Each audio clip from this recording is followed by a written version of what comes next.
Kakak sayang, ramai betul lah ya kawan-kawan kita ni yang minta resepi cara macam mana nak buat inti cucur badak kita ni. Okey, jom let's go. Kita kena ada serai, bawang putih, bawang merah dan halia. Kita potong kecil-kecil ya macam ini sebabnya kita akan blender. Blender sampai halus. Okey? Jom kita blender. Nampak tu? Kita masukkan semuanya dalam satu blender. Kita blend dia.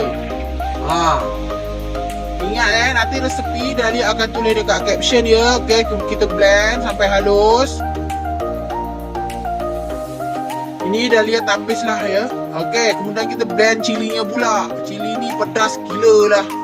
Memang aku beli yang pedas je ni. Untuk cucur badak memang kena pedas ya. Inti tu barulah sedap.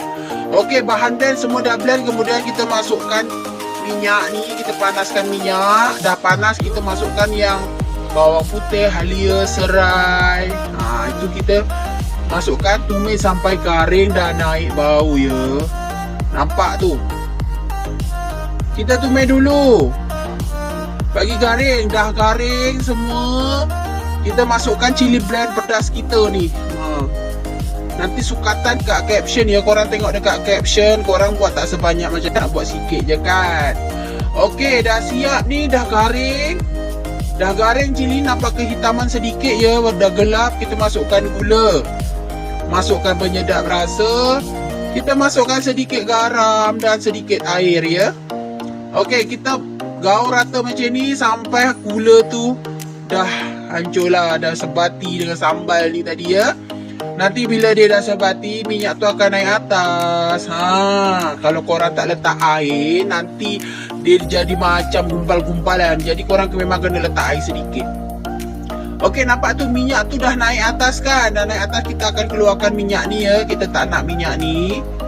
Kalau korang nak buat inti lagi, korang boleh guna balik minyak ni ya. Okey, kita akan keluarkan. Semua yang ada minyak tu kita keluarkan.